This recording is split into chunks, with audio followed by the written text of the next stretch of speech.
Alright guys, आज day 2 है environment session का। तो स्टार्ट करते हैं with first topic, global resilience index initiative. तो इस पे किसी का कोई क्वेश्चन है क्या?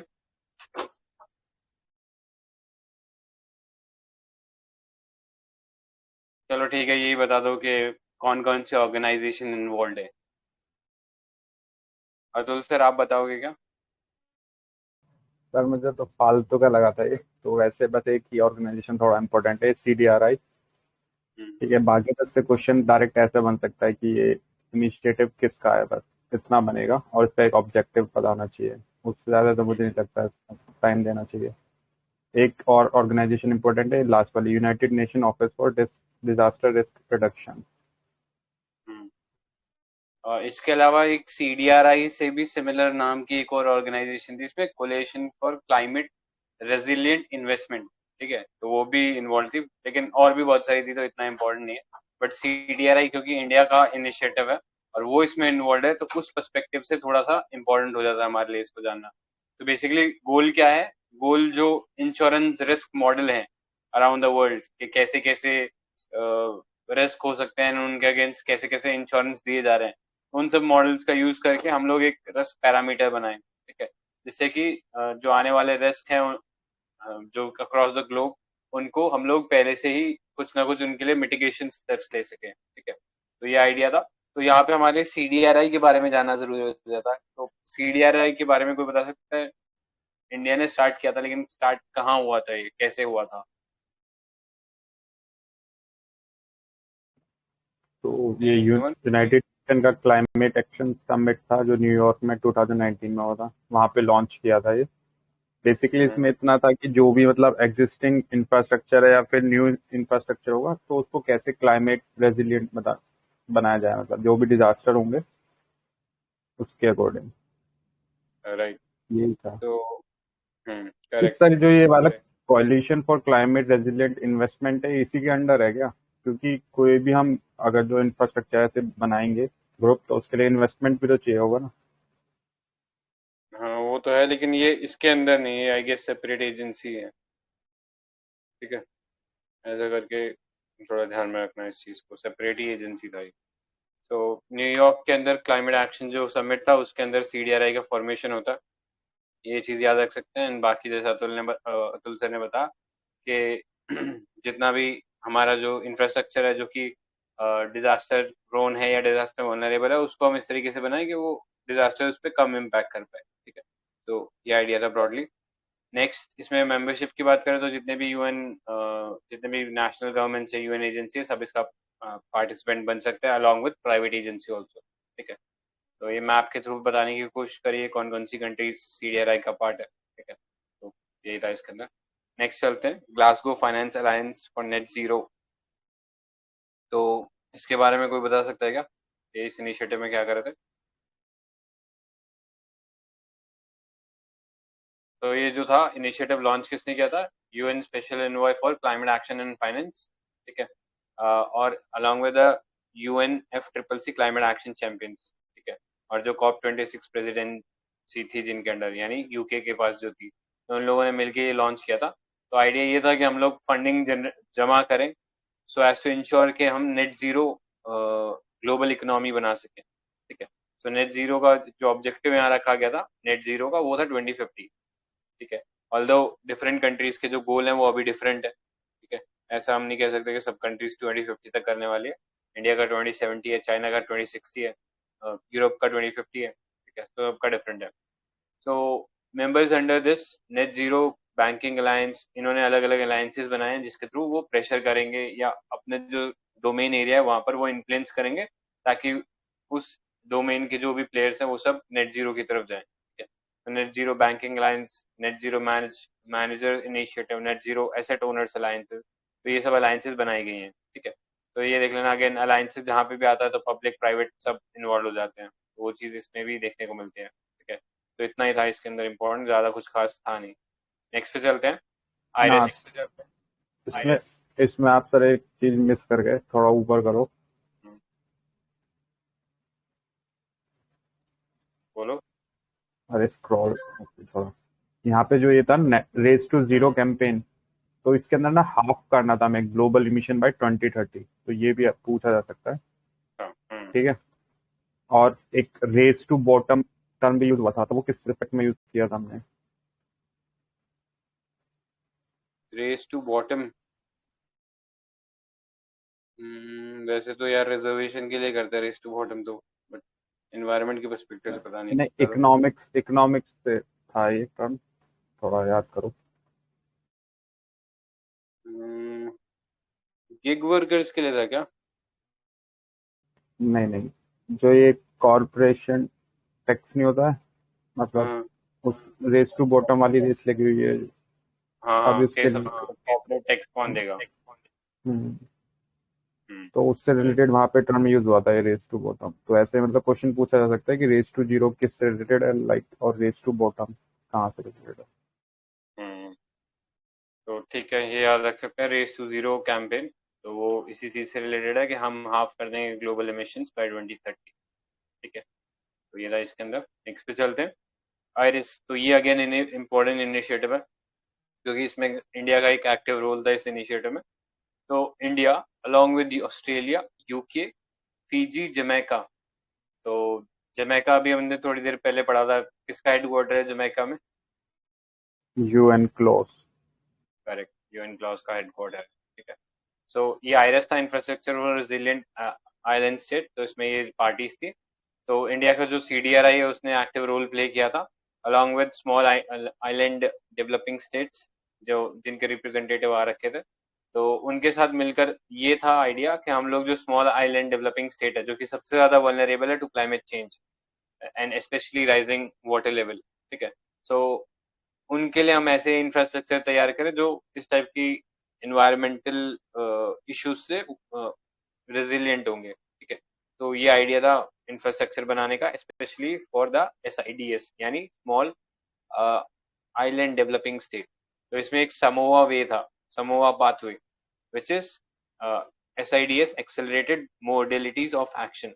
तो इसमें आयरिस जो था वो तीन ब्रॉड टारगेट्स पे डिलीवर करने वाला था। एक तो इम्प्रूव करे रेजिलियंस की, जो SIDS इंफ्रास्ट्रक्चर है उनके जो एग्जिस्टिंग इंफ्रास्ट्रक्चर है उनको। दूसरा, उनको स्ट्रेंथन करे नॉलेज वाइज, पार्टनरशिप वाइज, ताकि वो ऐसे इंफ्रास्ट्रक्चर को अपने आप से बना सके। And lastly gender equality. तो ऑल्दो मतलब ऐसा ये तीन पॉइंट दे दिया जाए ना, तो थोड़ा सा ऑड इसमें जेंडर इक्वालिटी वाला पॉइंट लगता है कि बाकी सब में हम बात कर रहे हैं कि हम इंफ्रास्ट्रक्चर बनाएंगे, लेकिन जो थर्ड वाला पॉइंट है उस पर फोकस जेंडर इक्वालिटी पे, मतलब बनाना तो अल्टीमेटली रेजिलिएंट इंफ्रास्ट्रक्चर ही है, लेकिन जेंडर इक्वालिटी का भी ध्यान दें। ठीक है, तो वो वाला पॉइंट थोड़ा सा ध्यान में रख सकते हो। तो SIDS जो है, जितने भी बड़े बड़े ओशंस हैं उन सब में देखने को मिलता है, कैरेबियन हो, पैसिफिक हो, अटलांटिक हो, इंडियन ओशन हो, मेडिटेरेनियन हो, या साउथ चाइना सी हो। और ये जितने भी SIDS है उनमें कॉमन थीम क्या रहती है कि ये सबसे ज्यादा vulnerable हैं to any change in या environmental hazard। ठीक है, so SIDS accounts for 2/3 of the countries that suffer the highest relative losses to disaster। ठीक है, तो ये कॉमन थीम देखने को मिलती है SIDS में। तो ये था आयरस के बारे में, और इंडिया का इनिशिएटिव था, तो इसलिए काफी इंपॉर्टेंट है। ठीक है, इस पे ध्यान दे सकते हो। नेक्स्ट पे चलते और हैं। यहाँ पे जो ये फिजी था ना, तो फिजी में ना एक टेलेनोवर डायलॉग हुआ था, मतलब कॉप की यहाँ मीटिंग हुई थी। ठीक है, तो उसमें एक टेलेनोवर डायलॉग था, तो ये यूपीएससी ने पूछा भी था। हम्म ठीक है, उसे लोकल लैंग्वेज में ऐसे बोलते हैं कि कुछ भी आपको प्रॉब्लम हो तो उसको बातचीत से मतलब थोड़ा सॉर्ट आउट करना चाहिए, कुछ ऐसा था। तो ये पूछा राइट। था 2020 के पेपर में, टेलेनोवर डायलॉग। राइट। ठीक क्लाइमेट है, चेंज से लिंक हाँ, तेलंगाना ना। क्लाइमेट चेंज से लिंक है। तो ये फिजी का था। नेक्स्ट पे चलते हैं। तो the green grid initiative, one sun one world और वन ग्रिड प्रोजेक्ट।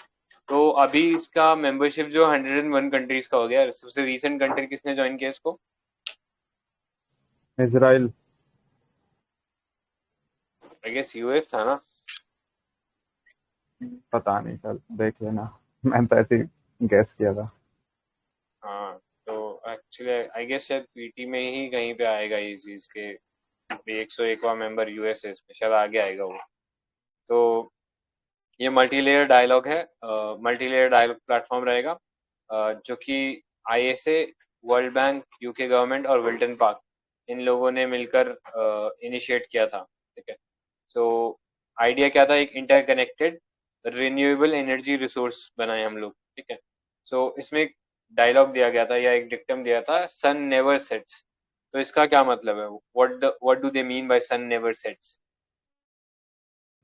तो मतलब सन ऐसा होता है ना सर, जैसे रोटेट करता है मतलब अर्थ अपनी, तो कोई ना कोई एक ऐसे लैटिट्यूड पे तो एक टाइम तो सन मतलब रहता ही है ना ओवर उसके। लाइक इधर नाइट हो रही है तो वेस्ट में मॉर्निंग हो रहा होगा, तो इस वे में था।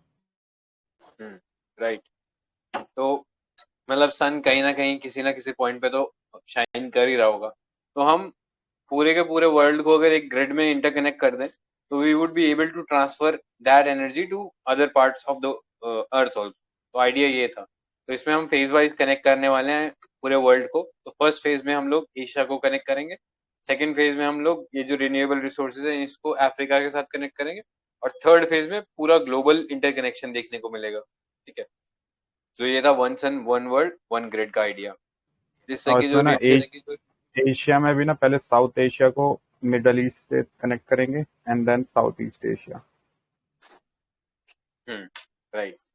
तो ये वाला देख लेना, काफी इम्पोर्टेंट थीम है इस बार ये, क्योंकि इंडिया इन्वॉल्व है ना, तो ये चीज था।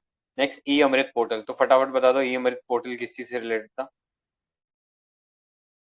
ईवी से रिलेटेड था ना, जो एक COP26 में एक वो था ना, जिसमें मतलब इंडिया भी पार्टी था, उससे रिलेटेड था ये। नीति आयोग ने मतलब लॉन्च किया था ये, मतलब डेवलप भी और यूके गवर्नमेंट के साथ किया था ये पोर्टल लॉन्च। राइट। तो यूके नीति आयोग ने किया था एंड विद यूके गवर्नमेंट, ठीक है। तो ये ई अमृत पोर्टल है, तो बेसिकली ईवी से रिलेटेड जो है ना, वन स्टॉप पोर्टल रहेगा, उसके रिगार्डिंग जो मिथ्स है उसको बस्ट करेगा, ठीक है। तो इसके लिए था ई अमृत पोर्टल। नेक्स्ट चलते हैं COP26 चार्टर। तो ये टेरी ने डिजाइन किया था, जिसमें इंडिया के जो जितने भी मतलब चैलेंजेस हैं, क्वेश्चन हैं regarding different aspect of this entire climate change ecosystem, उससे रिलेटेड जो भी क्वेश्चन चैलेंजेस रहेंगे इंडिया के सामने, वो सब इसमें लिखे गए थे, ठीक है। Like equity, green finance, adoption etcetera, clean energy, transport, ये सब इंक्लूडेड था, ठीक है। नेक्स्ट चलते हैं, global landscape forum climate hybrid conference, ठीक है, GLF climate 2021। So this was organized by TMG, Think Tank for Sustainability, the German Federal Ministry of Economic Cooperation and Development.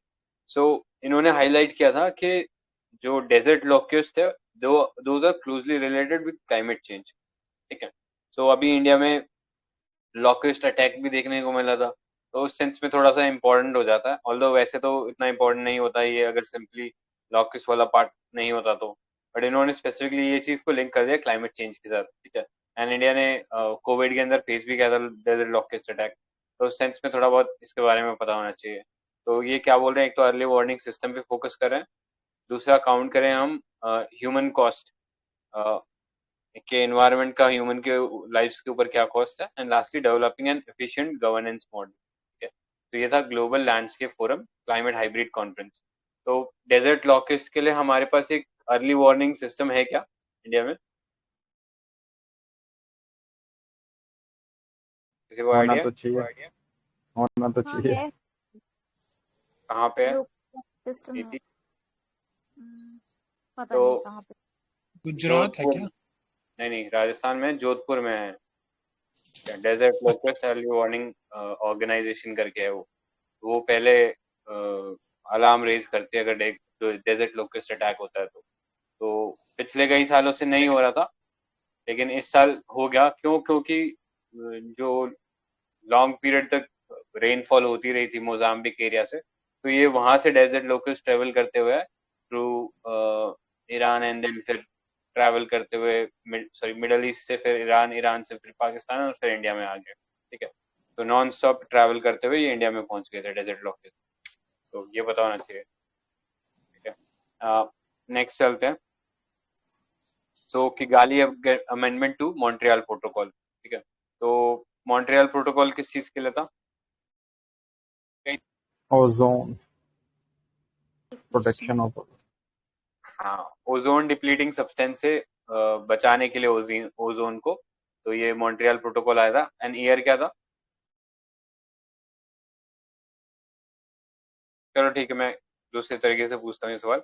एक वियना कन्वेंशन भी है जो हमें पता है ओजोन से रिलेटेड है, तो ये बताओ ये वियना कन्वेंशन पहले आया था या मॉन्ट्रियल प्रोटोकॉल पहले आया था? वियना। आया था। करेक्ट। वियना पहले आया था, तो वियना यहाँ पे लिखा हुआ भी है 1985 में आया था।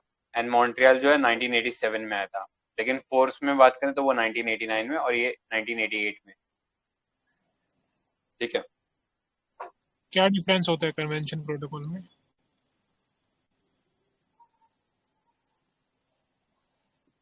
प्रोटोकॉल तो आई थिंक कुछ बाइंडिंग हो जाता है कि उसमें कुछ नियम कायदे जो आपको फॉलो करने पड़ेंगे।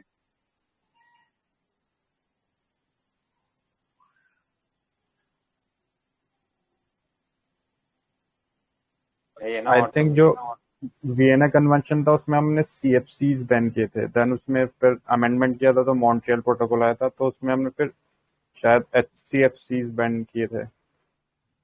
देन फिर किगाली एग्रीमेंट आया था 2016 में, तो उसमें अब हम HFCs को फेज आउट करने की बात कर रहे हैं। हम्म,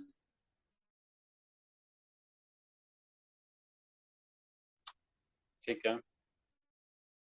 तो इसमें ये बताओ, यूवी रेडिएशन जो होती है उसमें क्या सारी यूवी रेडिएशन हमारे लिए हार्मफुल होती है क्या? नहीं, B और C होती है। हम्म, तो बी और सी जो होती है वो मीडियम और लॉन्ग वेव होती है, राइट? शॉर्ट वेव होती है C, B medium wave and UVA long wave.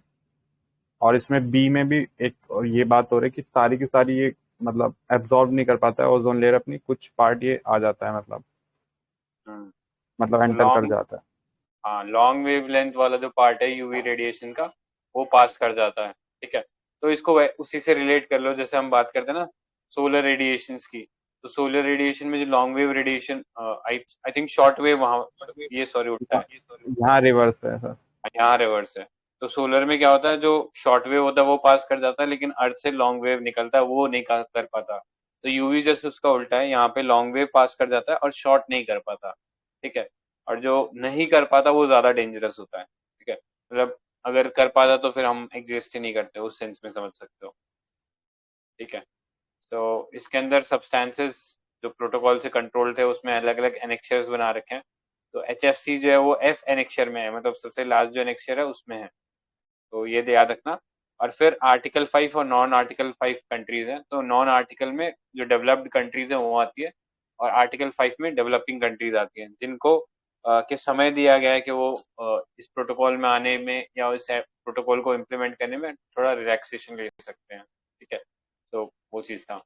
और इसमें जो तो ये एक HFCs है ना सर, ये मतलब ओजोन डिप्लीशन एजेंट नहीं होती है, बट ये बहुत ज्यादा मतलब स्ट्रॉन्ग ग्रीन हाउस गैस होती है, इसीलिए हम इसको मतलब फेज आउट कर रहे हैं। करेक्ट।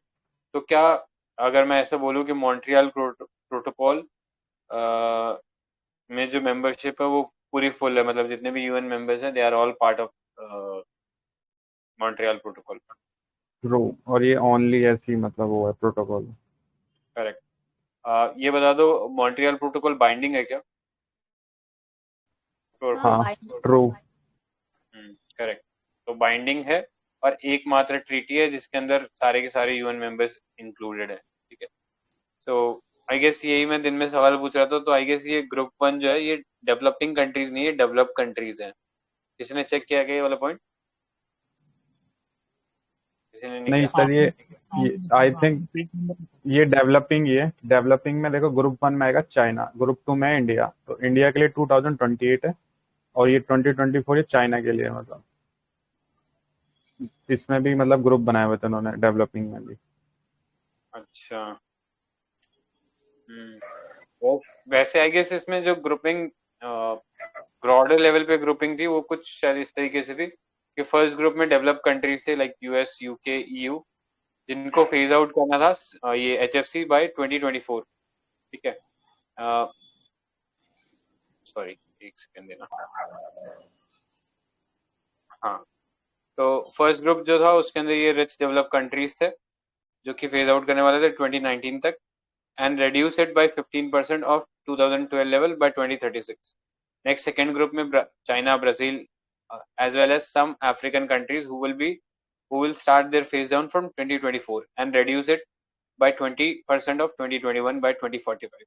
एंड लास्ट में थर्ड ग्रुप जिसमें इंडिया, पाकिस्तान, ईरान जैसी कंट्रीज थे, तो इनके लिए फेज डाउन का जो पीरियड था 2018 से शुरू होना था, एंड इनको रिड्यूस करना था टू 15% और 24-26 लेवल बाय 2047. तो ये मैंने क्लियर आईएएस से चेक किया था, तो वहां पे ये चीज बता रहे थे, तो एक बार देख लेना इस चीज को. सही है सर ये। तो ये वही तो दिया हुआ है ना ऊपर, उन्होंने 3 कॉलम जो बना रखे हैं ना.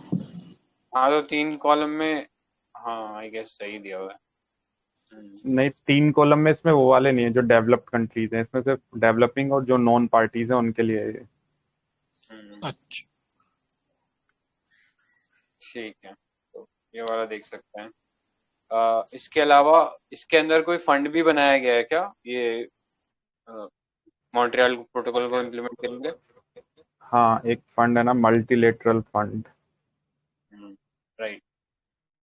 तो आई इधर थिंक मतलब सर वेबसाइट. ऑब्वियस सी बात होती है, मतलब कुछ भी ऐसा, मतलब डेवलपिंग कंट्रीज को इम्प्लीमेंट कराने के लिए कुछ ना कुछ तो एड देंगे ना, उनके पास कहाँ से आएगा ये सब के लिए पैसा।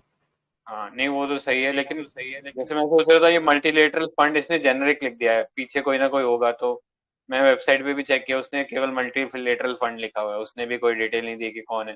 जैसे यहाँ भी यूपीएससी ऐसा कर सकता है, जीईएफ दे देगा या ऐसा कुछ दे देगा फंड, तो वहां पे थोड़ा कंफ्यूजन हो सकता है. नहीं सर, मॉन्ट्रियल प्रोटोकॉल उसके अंदर आता है ना, ये यूएनई के सेक्रेटरीट तो वही करता है ना, और उसमें ही वो सब ग्लोबल एनवायरनमेंट फैसिलिटी है वो सेम ही होता है, वही फंड करता है इन सब प्रोजेक्ट को।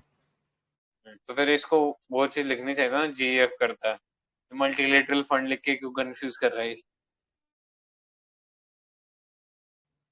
है. मतलब एक ये जनरल रूल्स आया सर, जो भी मतलब क्लाइमेट चेंज से रिलेटेड कोई भी होएगा ना, उसमें वर्ल्ड बैंक ही रहता है, मतलब मोस्टली फंड देने के नाम पे, और कोई नहीं देता है। ठीक है, तो ये ये था. इन्होंने एचसीएफ वो लिख रखा है ना, एचसीएफसी को फेज आउट करें, तो एचएफसी को नहीं करेंगे क्या इसमें फेज आउट? वो भी तो होता है ना. एचएफसी को किगाली में कर तो रहे हैं. इधर तो उसी के लिए एचसीएफसी तो लिखा है. वो नहीं नहीं मॉन्ट्रियल. एच हाँ बोलो. हाँ नहीं वो नहीं, मॉन्ट आप ठीक है, बोलो. एक्चुअली जो जो टेबल था वो इन्हीं के लिए था, एचएफसीज के लिए, इनको फेस डाउन करना था, क्योंकि ये ओजोन डिप्लीटिंग तो नहीं होती है but strong green house gas होती है। मॉन्ट्रियल में हमने एचसीएफसीज को किया था, हाइड्रोक्लोरोफ्लोरोकार्बन, और ये होते हैं हाइड्रोफ्लोरोकार्बन। मतलब इनका ऐसा देख लो, सबसे पहले सीएफसी था, क्लोरोफ्लोरोकार्बन, जो बहुत ही ज्यादा ग्लोबल वार्मिंग भी था, ओजोन डिप्लीटिंग भी था, तो दोनों में ही ये बहुत ही कह सकते हैं खतरनाक पॉल्यूटेंट था.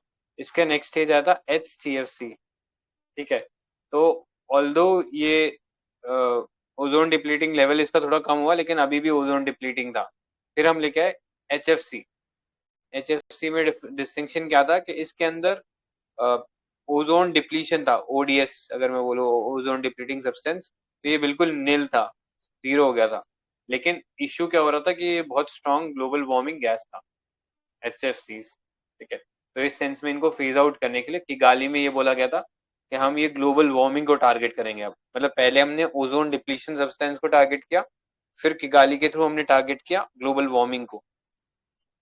ठीक है. और 2019 में ये फोर्स में आ गया है. ठीक है.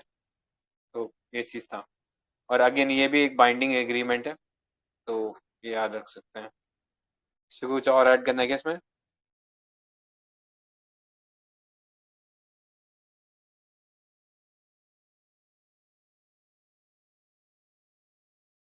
ठीक है. तो ओजोन को एक मेजर करने के ओजोन, लिए कौन सी यूनिट यूज करते हैं?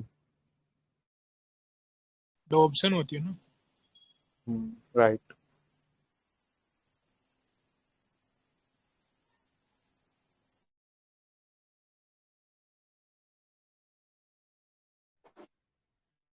एंड ओजोन अगर मैं बात करूं कौन से लेयर में प्रेजेंट होती है अर्थ के? स्ट्रेटोस्फेयर।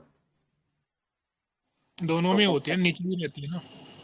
नीचे एज पॉल्यूटेंट रहती है एंड ऊपर एज अननेसेसरी रिक्वायरमेंट। ठीक है, तो गुड नेचुरली वो स्ट्रेटोस्फेयर में रहती है, इधर तो मैनमेड होती है ना, ट्रोपोस्फेयर में तो। फॉरेस्ट हाँ फायर, फॉरेस्ट फायर से भी तो ओजोन निकल सकती है ना।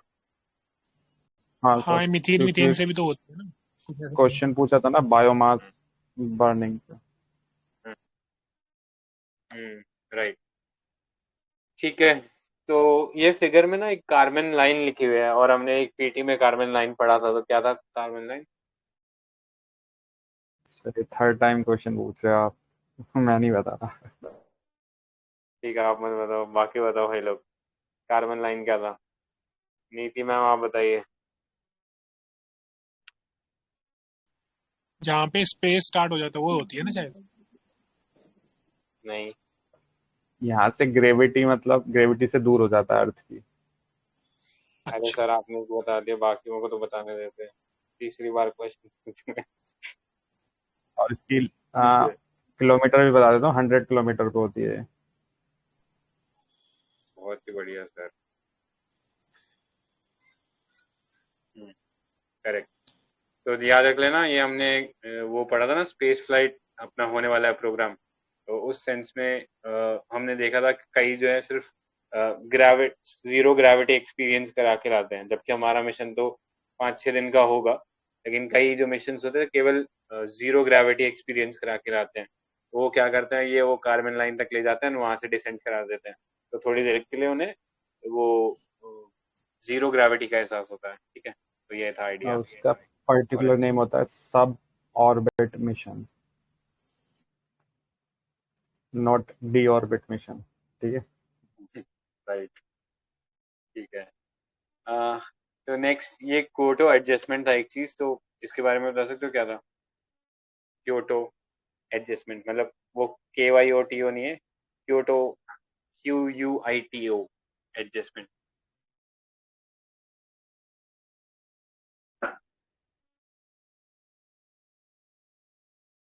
तो इसमें यही था, हाँ, कि कई कंट्रीज में ऐसा देखने को मिल रहा था कि CFCs का वापस राइज हो रहा है। तो उस चीज को इंश्योर करने के लिए कि CFCs वापस यूज ना हो, उसके लिए क्योटो जो एडजस्टमेंट था वो इंक्लूड किया गया था इन 2013, जब ये मॉन्ट्रियल प्रोटोकॉल के जो पार्टीज थी उनकी मीटिंग हुई थी 2018 में, तब ये चीज रखी गई थी। ठीक है, तो याद रखना। ऑलराइट, नेक्स्ट पे चलते हैं। ISA। तो रिसेंटली ISA को ऑब्जर्वर स्टेटस मिला है ऑफ UNGA। ठीक है, तो इससे फायदा क्या होगा ISA को?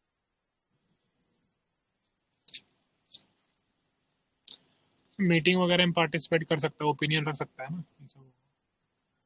हाँ। राइट्स। हाँ नीति, क्या बोला? मैंने बोला मीटिंग्स अटेंड कर सकता है विदाउट वोटिंग राइट्स। वो तो नवीन सर ने बोला ही था। हाँ।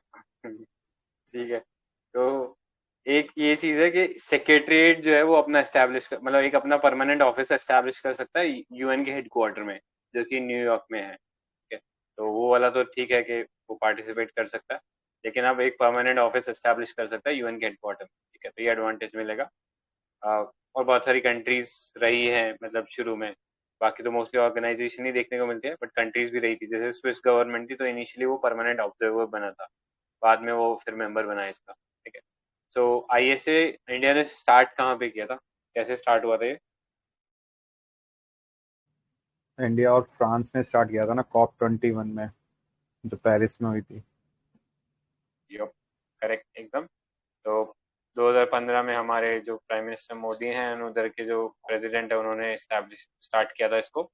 एंड इनिशियली जो दो ट्रॉपिक्स के बीच में जो कंट्रीज हैं उनके लिए ओपन किया गया था, बट बाद में इसको इलेबोरेट कर दिया गया था, जितने भी UN मेंबर्स है सब इसका पार्ट बन सकते हैं। ठीक है, तो बहुत सारे कंट्रीज इसका पार्ट बने। ठीक है, तो वो चीज याद रख बट सकते हैं। इसमें भी ना सर एक कंडीशन है, जो मतलब ट्रॉपिक से बाहर की कंट्रीज होगी ना, उनको वोटिंग राइट्स नहीं दिए जाएंगे, बाकी और सब काम कर सकते हैं।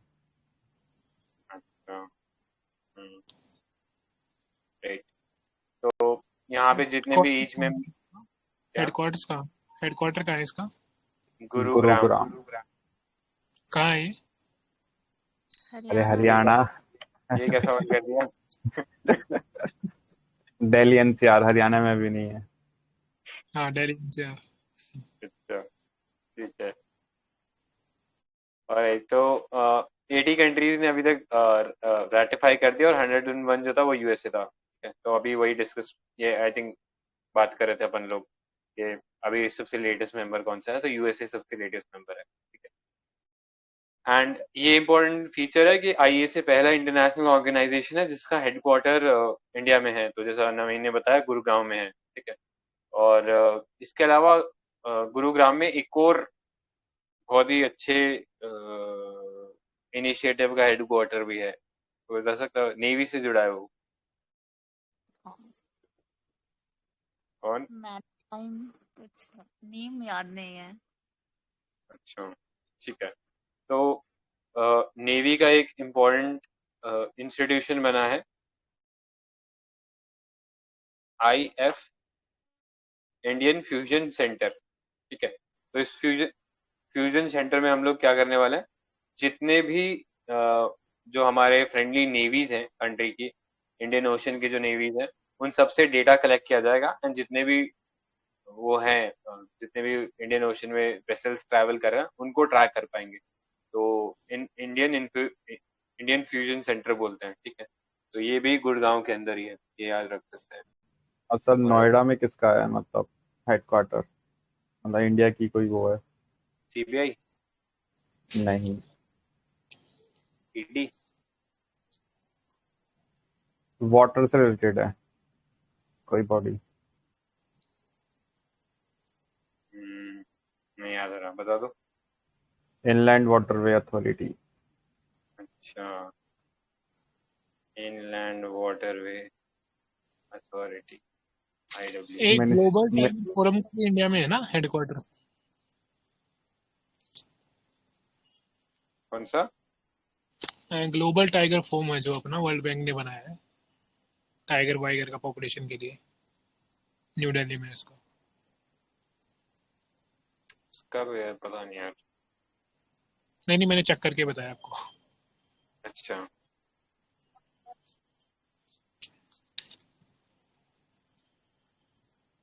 ठीक है, तो ये याद रख सकते तो हैं, ग्लोबल एक टाइगर फोरम। उसी उसी से रिलेटेड क्वेश्चन है, कितनी मतलब टाइगर रेंज कंट्रीज है? 13। राइट। नाम बताऊं? नहीं, इतना ठीक है। अरे नहीं नहीं, बस बस समझ गए सर, पढ़ रहे हो आप। ठीक है। तो अभी आईएसए के अंदर इम्पोर्टेंट इनिशिएटिव क्या था? सो global energy alliances for people and planet, ठीक है। एक ये जो ऑर्गेनाइजेशन है, ये भी लॉन्च किया गया था एट COP26। तो आइडिया ये था कि हम लोग 10 बिलियन डॉलर्स जो है वो कमिट करेंगे to accelerate investment in green energy transition in developing and emerging countries, ठीक है। इसके अलावा scaling solar application for agriculture use, तो ये भी ये इनिशिएटिव चालू किया गया था। इस focus on providing greater energy access and sustainable irrigation solution to farmer through deployment of solar water pumping in the member countries। तो इंडिया भी इसी सेम इनिशिएटिव पे एक स्कीम चला रहा है, उस स्कीम का नाम बता सकते हो क्या? आशा। क्या? पीएम आशा। अरे नहीं भाई, वो तो प्राइस सपोर्ट के लिए है ना, एमएसपी जिनको नहीं मिल रहा उसके लिए है वो तो। ये है पीएम कुसुम। हाँ कुसुम। तो उसमें क्या कर रहे हैं, सोलर पंप लगा के दे रहे हैं ताकि उन्हें जहाँ पर एग्जिस्टिंग है वो जिनके पास पंप ही नहीं है उनको तो सोलर पंप लगा के दो कि वो अपने आप बिना ग्रिड की इलेक्ट्रिसिटी यूज करे इरिगेशन कर सकें। जिनके पास एग्जिस्टिंग डीजल या इलेक्ट्रिसिटी पंप सेट है उनको सोलर पंप लगा के दो ताकि वो एक्सेस एनर्जी जनरेट करे, वो डिस्कॉम्स को वापस दें। इसके अलावा सोलर फार्म्स भी बना सकते हैं जिसमें 0.5 मेगावाट से लेके 2 मेगावाट तक का आप प्लांट लगा सकते हो, अगर आपका जो लैंड है वो बैरन है तो, ठीक है। तो ये था। नेक्स्ट इनफैक्ट चलते हैं। 2020 में क्वेश्चन क्वेश्चन भी आ चुका है ये सोलर वाटर पंप पे। हाँ, लेकिन वो आई थिंक थोड़ा science and tech based question था, मतलब स्कीम से नहीं था कि वो कौन सा चालू हो सकता है इलेक्ट्रिसिटी से या सोलर से। Right. Next, forest carbon credit stamps. तो ये कौन सी कंट्री ने लॉन्च किया ये वाला मिशन? चाइना। तो कर क्या रहे हैं इसके अंदर सर? ये नहीं पढ़ा है मैंने अभी। यही कर रहे होंगे ना, मतलब कार्बन ट्रेडिंग कर रहे होंगे कि कुछ जो कंपनीज मतलब इमिशन जितने टारगेट दे गए थे उससे कम अगर जो वो यूज करते हैं तो फिर सेल कर सकते हैं मेरी दूसरी कंपनी को। हाँ, तो ये बेसिकली ये कुछ स्टैम्प्स जो है ये परमिट्स एक तरीके के जो कंपनीज को दिए जाते हैं, एंड उसके अकॉर्डिंग वो उतना कार्बन डाइऑक्साइड एमिट कर सकते हैं। अगर वो बचा लेते हैं तो फिर वो उसको आगे सेल भी कर सकते हैं। फर्दर ये जो क्रेडिट्स हैं इनको एज अ कोलेटरल की तरह भी यूज किया जा सकता है, तो ये थोड़ा सा खास बात है कि कोलेटरल की तरह यूज करके इनसे क्रेडिट या लोन की फैसिलिटी है वो अवेल कर सकते हैं। तो चाइना का कार्बन न्यूट्रलिटी टारगेट कौन से ईयर तक का है? 2060। 60। करेक्ट, तो 2060 ये याद रख सकते हैं। नेक्स्ट इज और इंडिया में कौन सा स्टेट था जिसने स्टार्ट किया? गुजरात। हाँ। कल बताया था। क्या स्टार्ट किया है? Carbon trading. Okay. Okay, so next initiative है, तो नवीन सर आप बताइए कार्बन बॉर्डर एडजस्टमेंट मैकेनिज्म क्या है, सीबीएम? ये ईयू का यार कार्बन कम करेंगे ना, कुछ एक बेस लाइन से उठा के कुछ ऐसा है। हाँ मतलब ईयू का तो है वो चीज सही है, लेकिन कर क्या रहे हैं उस पर थोड़ी रोशनी डालिए। सर अभी नहीं डाल सकता, पड़ा नहीं।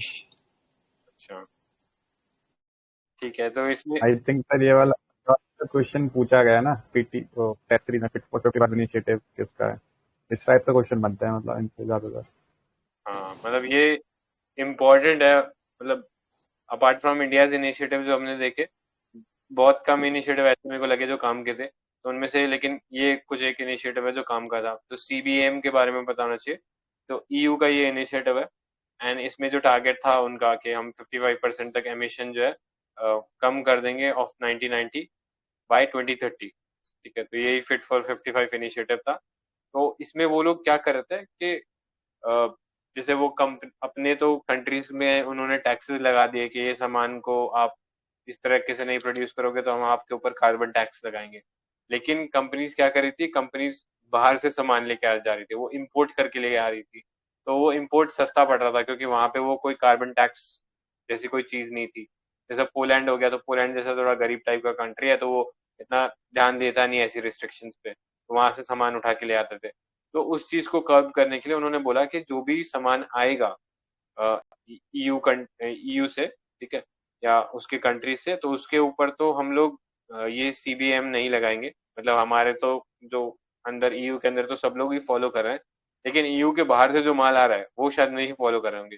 तो उनके ऊपर ये हम कार्बन बॉर्डर एडजस्टमेंट एक फी लगा देंगे, ताकि वो कॉम्पिटिटिव ना हो जाए against the goods that are being produced in EU and which are compliant with these emission norms। ठीक है, तो ये आइडिया था ताकि हम एक बैलेंस क्रिएट कर दें। सो सो ये चीज याद रखना, सीबीएम जो है it's not applicable on euro originating goods. ठीक है, तो यूरो में जो लोकली बन रहा है उस पर नहीं होगा, और लॉजिक क्या है कि वो पहले से ही कंप्लायंट होगा with all these emission norms. ठीक है, बाहर से जो माल आएगा उस पर लगेंगे, तो जैसे इंडिया से सपोज माल जा रहा है तो उस पर लगा दिया, या चाइना से माल जा रहा है उस पर लगा दिया, तो ये आइडिया रहेगा। ठीक है, carbon border adjustment mechanism program पे। तो नॉन ईयू के जो नॉन सप्लाई ईयू सप्लायर्स हैं उनके ऊपर लगेगा ये, तो ये चीज याद रखते हैं। ऑलराइट, नेक्स्ट पे चलते हैं। So next was climate action and finance mobilisation dialogue. तो ये भी मेरे को कुछ खास नहीं लगा इसमें, बस ये याद रख लेना कि एक टू मेन ट्रैक्स थे इसके of US India agenda 2031 partnership. इसमें तीन पिलर्स थे। एक तो क्लाइमेट एक्शन पिलर था जिसमें हम लोग रिड्यूस करेंगे emission in next decade. Next था एक रोड मैप सेट करे 450 गीगावाट ऑफ रिन्यूएबल एनर्जी बनाने का in different segments, transportation, building, industry. और तीसरा था फाइनेंस। अब क्योंकि रोड मैप हमने बना ही दिया तो इसके लिए फाइनेंस भी लाना पड़ेगा। ठीक है, जैसा अभी अतुल ने स्टार्टिंग में बोला था कि कोई भी इनिशिएटिव चालू किया तो फाइनेंस के बिना तो होने नहीं वाला। तो वो उस चीज को एड्रेस कर रहा था, climate action finance mobilisation dialogue. तो इंडिया यूएस जो एजेंडा था उसके ऊपर ये वर्क कर रहा था इन 3 पिलर्स। ठीक है, तो वो तीनों पिलर्स देख लिया हमने। नेक्स्ट पे चलते हैं। तो अगेन वेरी इंपॉर्टेंट इनिशिएटिव, ये जरूर पता होना चाहिए, पहले भी डिस्कस कर रखा है। क्रिस्प एम क्या है? What is CRISP M tool?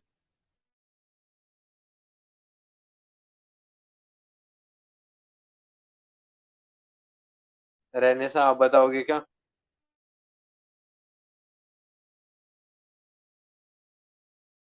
Purse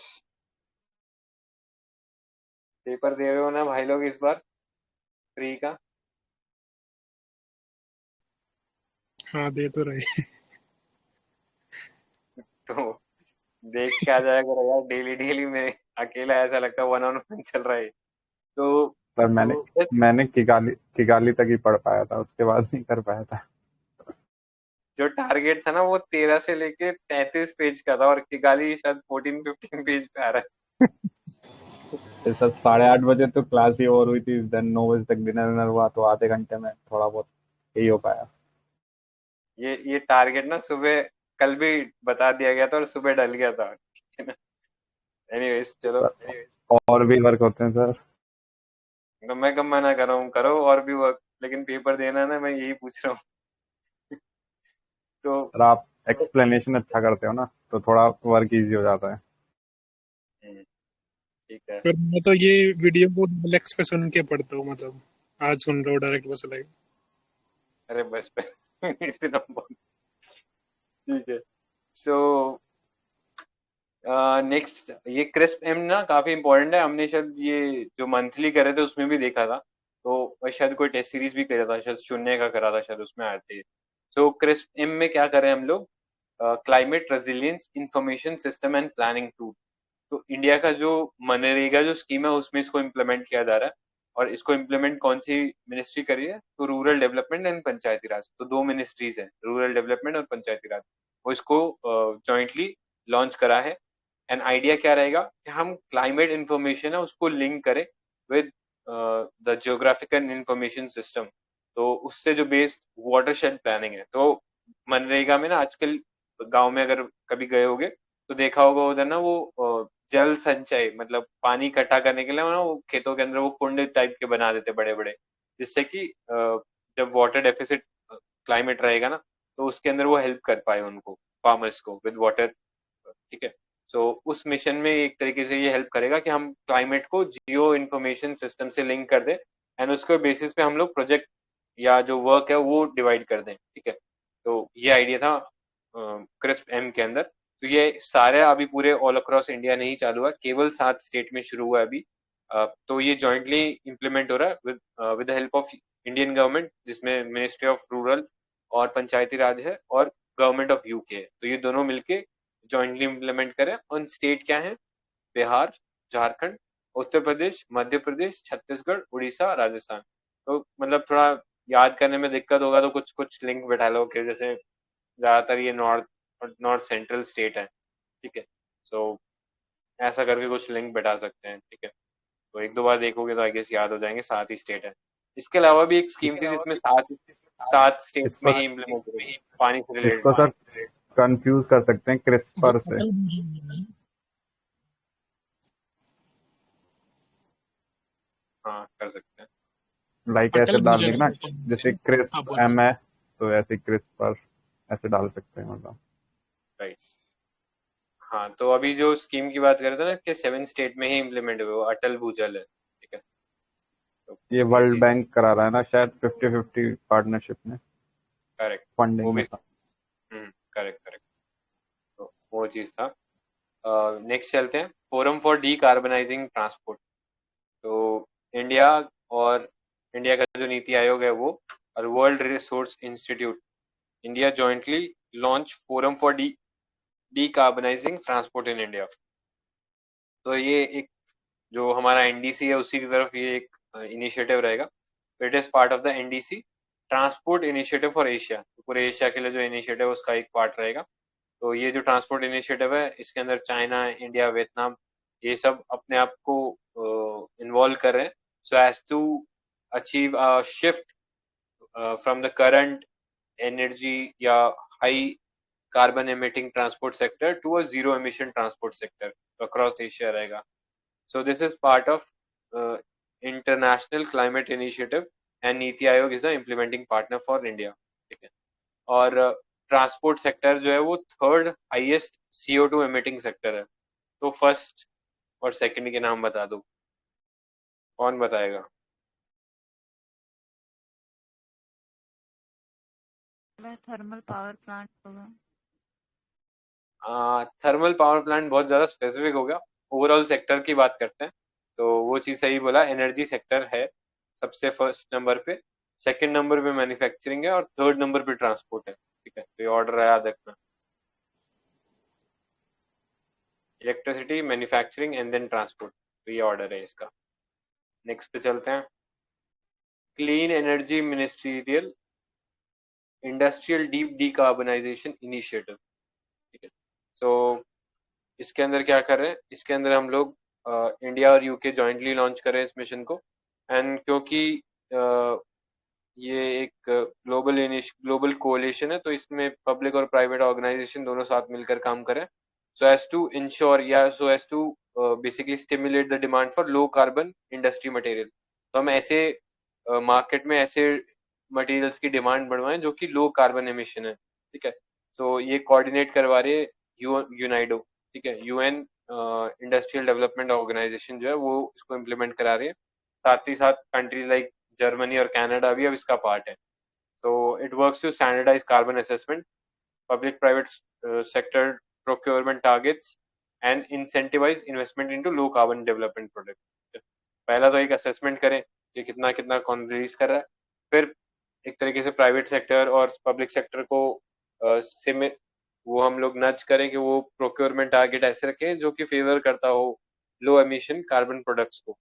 ठीक है, तो वो आइडिया था यहाँ पे. Clean energy ministerial industrial deep decarbonisation initiative, IDDI, India and UK were jointly launching.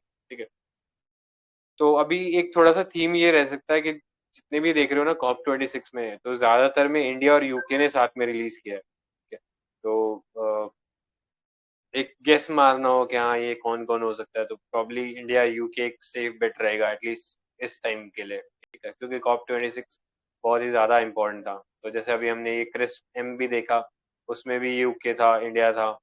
और ये 1 सन 1 ग्रिड वाला भी हमने देखा तो वो भी यूके इंडिया था. ठीक है, बहुत सारे जो एक और था ई अमृत पोर्टल. कौन सा पोर्टल? ई अमृत पोर्टल, ईवी हाँ, के लिए नहीं था, नीति आयोग वाला. करेक्ट. ये अमृत भी अभी जस्ट हमने देखा. तो मतलब इस एटलीस्ट इस साल वेवर में मैं ये कह सकते हैं कि एक सेफ बेट ले सकते हो अगर इंडिया और यूके लिखा है. ठीक है, नेक्स्ट पे चलते हैं. सो इसके अलावा it will bring together a coalition of related initiative organisation to tackle carbon intensive construction, जो कि खासकर स्टील और सीमेंट जो होते हैं उसको. ठीक है, इसके अलावा the mission possible platform leadership group for industry transition, IRENA और वर्ल्ड बैंक. तो ये जो इनसे रिलेटेड जो ऑर्गेनाइजेशन है इनको भी मोबिलाइज करेंगे कि ये भी स्टेप्स लें ताकि हमारे जो जितने भी इनिशिएटिव है सब कन्वर्ज हो. ठीक है, अल्टीमेट ऑब्जेक्टिव है कि लो कार्बन एमिशन प्रोडक्ट्स है उनको उनका जो सेल है उसको बढ़ावा देना है. ठीक है, उसकी डिमांड को बढ़ावा देना. सो ये आईरीना एक ऑर्गेनाइजेशन है, इसके बारे में कुछ बता सकते हो क्या? What is this IRENA? Mini ratna है ये, ministry of new and renewable energy के अंदर है ये. अरे नहीं, वो नहीं है ये. अच्छा, अलग है क्या? ये अलग है. तो बोलिए. नहीं मैं बस कंपेयर कर रहा ये था. National renewable energy energy agency वाला पूछा है आप? हाँ, तो इंटरनेशनल रिन्यूएबल एनर्जी एजेंसी आईरीना जो है ये एक इंटर गवर्नमेंटल ऑर्गेनाइजेशन है जिसका काम प्रमोट करना है रिन्यूएबल एनर्जी यूज को. तो ये बॉर्न जर्मनी के अंदर फाउंड हुआ था. ठीक है, एस्टैब्लिश हुआ था इन 2009, लेकिन करंटली इसका हेडक्वार्टर जो है अबू धाबी में है. ठीक है, अबू धाबी यूएई की जो वो है कैपिटल है उसके अंदर है. ठीक है, तो यूजली हम ऐसे ऑर्गेनाइजेशन नहीं पढ़ते हैं जो मिडिल ईस्ट में हेडक्वार्टर हो, अपार्ट फ्रॉम GCC वगैरह ले लो तो बात अलग है. तो अबू धाबी में, तो इसलिए थोड़ा सा इस सेंस में यूनिक हो जाता है। और इंडिया भी इसका एक फाउंडिंग मेंबर है, ठीक है। तो आइरीना जो है इस बारे में फेमस था, और ये एक रिपोर्ट भी निकालता है शायद एनर्जी ट्रांजिशन करके, मतलब एक तो वर्ल्ड एनर्जी ट्रांजिशन है वो शायद WEF निकालता है, बट ये भी एक ट्रांजिशन इंडेक्स रिपोर्ट निकालता है, ठीक है। तो उसके बारे में थोड़ा ध्यान में रखना, आइरीना। नेक्स्ट चलते हैं, क्लाइमेट इक्विटी मॉनिटर। तो प्रसाद सर, इसके बारे में बताओगे क्या आप? रीड आउट करना है सर। नहीं नहीं सर, रीड आउट नहीं करना, ये सेशन क्वेश्चन आंसर टाइप था ना, पढ़ के आना था। सॉरी सर, पढ़ा नहीं है, सॉरी। ये तो शायद उसमें भी आया था ना, जो अभी टेस्ट किया था फोरम वाले में फॉर्मूला। ना। सो ये बेसिकली क्या है, ये एक तरह का डैशबोर्ड है जो कि इंडियन इंडिपेंडेंट रिसर्चर्स ने बनाया। मतलब ऐसा नहीं है कि इंडियन गवर्नमेंट से लिंक कर देना अपने को, ये इंडियन इंडिपेंडेंट रिसर्चर्स ने बनाया, जिसमें जो NX1 जो पार्टीज थी UNFCCC में, तो ये बता दो कि NX1 पार्टीज कौन सी थी, मतलब डेवलप्ड थी, डेवलपिंग थी? Developed countries. करेक्ट। तो जो डेवलप्ड कंट्रीज थी उनको जो परफॉर्मेंस है ऑन द टारगेट्स ऑफ जो सेट किए गए थे UNFCCC द्वारा, उनके टारगेट्स के ऊपर कितना उन्होंने प्रोग्रेस किया उसको मॉनिटर करेगा। साथ ही साथ जो नॉन NX1 कंट्री जिसमें डेवलपिंग कंट्रीज आते हैं, उनका भी जो एनालिसिस है वो रखेगा फॉर कंपैरिजन। तो ऐसा नहीं है कि सिर्फ डेवलप कंट्रीज को टारगेट करेगा, डेवलपिंग कंट्रीज के लिए भी इसमें एक पूरा का पूरा डैशबोर्ड रहेगा उसके अंदर इंफॉर्मेशन का, ठीक है। नेक्स्ट 2 कंट्री भी होती है ना, वो कौन सी होती है इसमें क्योटो प्रोटोकॉल में? नहीं, वो NX1 के अंदर NXA और NXB होती है, बाकी ये अच्छा, नॉन NX होती है। हाँ, बी वाले में कौन सी होती है? बी वाले में जो OECD का पार्ट होती है जनरली। OECD का तो वही होती है ना, जो मतलब इंडस्ट्रियलाइज वगैरह है, तो वो NX1 में है ना, बी वाले में ना। हाँ, और NXA में वो होती हैं जो इकोनॉमी इन ट्रांजिशन, मतलब जो पहले कभी डेवलप थी, लाइक जो कजाकिस्तान ये वाली कंट्रीज थी, रशिया वगैरह ना। बाल्टिक कंट्रीज जो हैं, और अब नहीं है उसमें इतना डेवलपमेंट, वो NXA में है।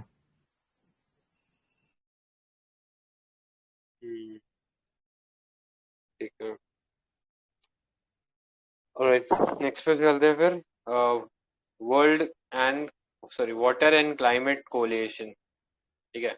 तो इसके बारे में एक तो इम्पोर्टेंट इंफॉर्मेशन थी कि ये कोलिएशन है, तो अगेन पब्लिक प्राइवेट है। दूसरा, ये जो सेक्रेटेरिएट है इसका, ये WMO में बना है, ठीक है। कल हमने WMO के बारे में पढ़ा था, तो एक स्टेटमेंट बोलता हूँ। WMO was form by UNEP in 1980, true और फॉल्स? 1950 में बना था, गलत है। नहीं, खाली UNEP का नहीं था इसमें, साथ में शायद UNEP के साथ एक और था मे बी।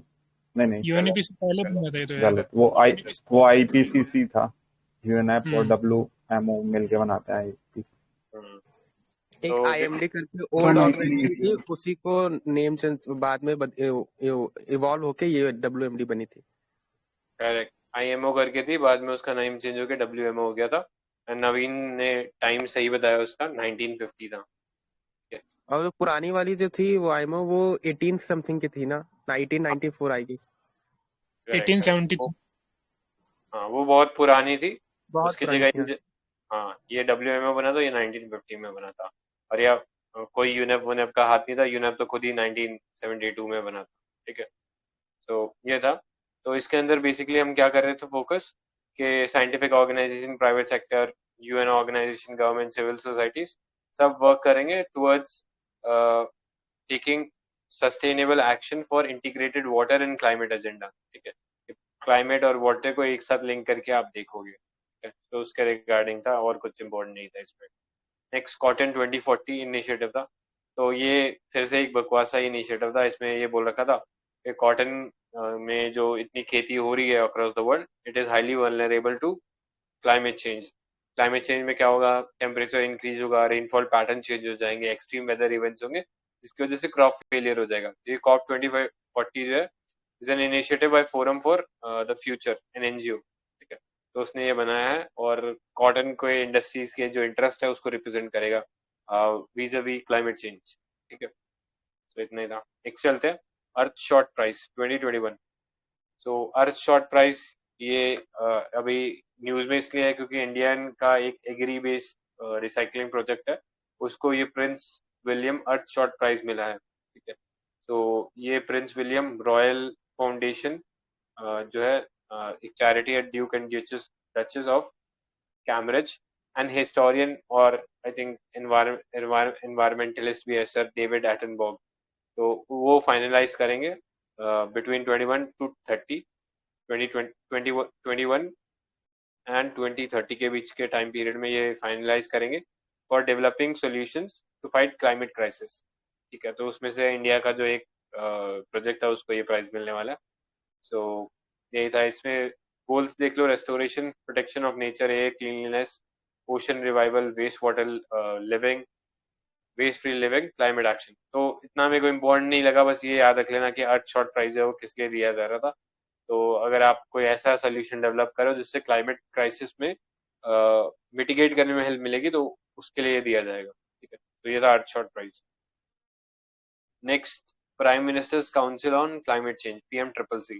तो पीएम ट्रिपल सी खास बात इसके बारे में ये है कि पिछले 7 साल यानी आई थिंक पूरे मोदी सर के टेन्योर में एक बार भी नहीं मिले ये लोग। तो ये जो ऑर्गेनाइजेशन था इसका एस्टैब्लिशमेंट 2008 में किया गया था, तो as to coordinate the mitigation strategies of climate change at the national level and उसको अडॉप्टेशन में हम लोग लेके आए, ठीक है। तो उसमें गवर्नमेंट और नॉन गवर्नमेंट मेंबर सब इंक्लूडेड थे। तो ये मिली ही नहीं है, तो आई डोंट थिंक मिली ही नहीं है तो कोई इम्पोर्टेंस की है गवर्नमेंट को, एंड करस्पॉन्डिंगली यूपीएससी भी शायद नहीं पूछेगा इसके बारे में, ठीक है। तो ये था आई पीएम थिंक ट्रिपल। ये इसका बैकग्राउंड ये रहा होगा ना, 2008 में हमने वो किया था national action plan for climate change, तो उसमें Correct, सब मिशन थे 7-8, तो उसको मॉनिटर करने के लिए हुआ हमें भी। लेकिन मीट 14 से कोई मीटिंग नहीं हुई, ठीक है। उस सेंस में इम्पोर्टेंस इस ऑर्गेनाइजेशन का तो नियरली खत्म सा ही लग रहा है। तो अब इन्होंने यहाँ क्यों डाल दी? अभी कुछ हुआ है क्या इसमें या फालतू डाल दिया? ये फालतू ही डाल दिए। जो एडिटोरियल पढ़ोगे ना वहां आता है, जब भी क्रिटिसाइज करना होता है ना इस गवर्नमेंट को तो ये डाल देंगे कि ये वाली मीटिंग इतने सालों से नहीं हुई है, तो वो हर साल इसलिए एडिटोरियल में न्यूज में आ जाता है, ठीक है। Right, next, climate mitigation and adaptation. तो फर्स्ट था क्लाइमेट फाइनेंस मैकेनिज्म्स, ठीक है।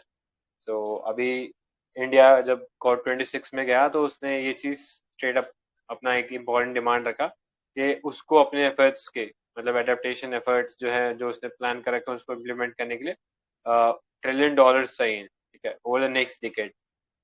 सो इसलिए न्यूज में है। सो climate finance local, national, transnational कुछ भी हो सकता है, पब्लिक प्राइवेट कहीं से भी पैसा आ सकता है इसके लिए, so as to support the mitigation steps. तो ये था। बाकी ये क्योटो प्रोटोकॉल के ये पता ही है कि 1.5 डिग्री सेल्सियस से इंक्रीज नहीं होने देना प्री इंडस्ट्रियल लेवल से टेम्परेचर को, तो वो था। तो कुछ इनिशिएटिव्स देख लेते हैं फाइनेंस मैकेनिज्म से रिलेटेड। तो फर्स्ट था जीईएफ। तो हमने कल भी पढ़ा था, मतलब कल भी डिस्कस किया था हम लोगों ने कि जीईएफ का जो एस्टैब्लिशमेंट था ये 1992 का जो रियो कॉन्फ्रेंस था उसी के अंदर हम लोग को देखने को मिलता है, ठीक है। Along with the 3 sister organisation UNCBD, UNFCCC and UNCCD, ठीक है। उसके साथ ये फाइनेंस में ग्लोबल एनवायरनमेंट फैसिलिटी था वो भी निकल के आता है। तो इसका ट्रस्टी कौन होता है जीएफ का? World trustee bank. कौन होता है? World bank, UNDP, UNEP and world bank. मतलब इसके लिए ट्रस्टी वर्ल्ड बैंक होता है, ठीक है। तो इसका जो ऑपरेट दो फंड मैनेज करता है, एक होता है स्पेशल क्लाइमेट चेंज फंड और एक होता है लीस्ट डेवलप्ड कंट्रीज फंड, ठीक है। तो नाम में वो आइडिया छुपा हुआ है, लीस्ट डेवलप जो है वो लीस्ट डेवलप कंट्रीज को हेल्प करेगा ताकि वो अपने नेशनल एडेप्टेशन प्रोग्राम्स को इम्प्लीमेंट करे। और स्पेशल क्लाइमेट चेंज फंड जो है वो जो स्पेशल नीड है with respect to any adaptation project in let's say energy, transport, agriculture, forestry etcetera, तो वहाँ पे उसको फंड करेगा, ठीक है। तो इतना कोई वो नहीं था इम्पोर्टेंट कि भाई क्या पता होना चाहिए था कि किस किस चीज में, बस ये पता होना चाहिए कि 2 फंड होते हैं, स्पेशल क्लाइमेट चेंज फंड और एक lease develop country fund. Next चलते हैं अडेप्टेशन फंड। जो ये कितना स्पेशल क्लाइमेट चेंज फंड, इसी के अंडर शायद जो दिल्ली मेट्रो की टेक्नोलॉजी मतलब ट्रांसफर की थी जापान में इंडिया को under Kyoto protocol.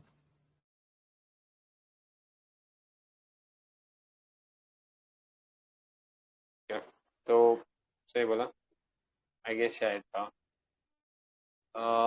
Next adaptation fund है। तो अडेप्टेशन फंड में बस वही है कि आप ऐसे प्रोजेक्ट्स में पैसा लगा रहे हो जिसके थ्रू आप जो जो एनर्जी है उसको या जो कार्बन फुटप्रिंट है उसको कम कर रहे हो, ठीक है। तो डेवलपिंग कंट्रीज जो थी वो यही बोल रही थी कि हम लोग वल्नरेबल है क्लाइमेट चेंज इफेक्ट से, तो हम लोग चेंज करें अपना जो वे ऑफ डेवलपमेंट है, तो लो कार्बन एमिशन जो प्रोजेक्ट्स हैं उनको लेके आए, लेकिन उसके लिए पैसा चाहिए होगा, तो वो अडेप्टेशन फंड्स उसमें हेल्प करेगा। नेक्स्ट था ग्रीन क्लाइमेट फंड।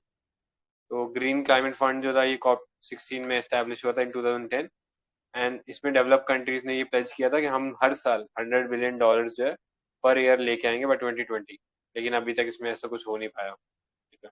और यही फंड जो है पेरिस एग्रीमेंट के अंदर भी इसी की बात करी गई थी कि इसके अंदर हम हर साल $100 बिलियन जो है मोबिलाइज करेंगे, ठीक है, बट वो हो नहीं पाया, वो बताइए ये आपको। कहाँ हुआ था, कहाँ हुआ था ये COP 16 जहाँ पे ये GCF आया? COP 16 आई गेस मेक्सिको का। कैनकन में। हाँ, हाँ कैनकन पोल। मेक्सिको। राइट, मेक्सिको है क्या? कैनकन मैक्सिको। इसका हेडक्वार्टर कहाँ पे? इसका GCF ग्रीन क्लाइमेट फंड।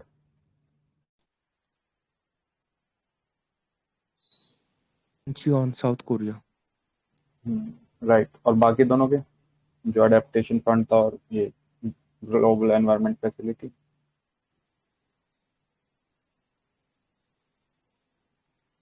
उनके तो UNFCCC के साथ ही है ना? वाशिंगटन होना चाहिए सर। हाँ वही है, दोनों के वॉशिंगटन है। राइट। और इसका ट्रस्टी कौन है ग्रीन क्लाइमेट फंड का? World world bank. इसका बैंक। हाँ बट यूएन टेम्परेरी है वो, वर्ल्ड बैंक परमानेंट नहीं है। ये कैनकुन हाँ समिट में रेड के मतलब रेड भी तभी आया था शायद ना कैनकुन में।